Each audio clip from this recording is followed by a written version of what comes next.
खाईन तर तुपाशी, नाही तर उपाशी असं काही आमच्याकडे असतं. कारण की ना तूप नसलं तर जेवण काही यांना जात नाही आणि म्हणूनच म्हटलं चला तूप बरेच साई साचलेली होती आणि ही साई जी आहे ती 15 दिवसाची आहे.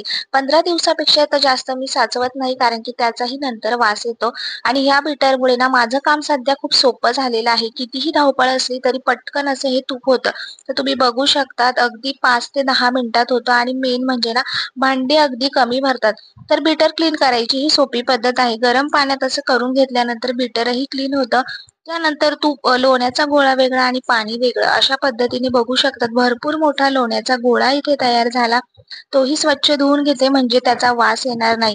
सगळ्यात महत्त्वाचं लहान मुलांपासून मोठ्यांपर्यंत तूप खाणं तर अगदी चांगलं आहे, पण ते योग्यरित्या बनवल्यामुळे ना आपल्याला आपल्या आरोग्याला तर फायदा मिळतोच, पण घरचं खाण्याचं समाधानही मिळतं. तर चला भेटूया पुन्हा नवीन ब्लॉगमध्ये. बाय.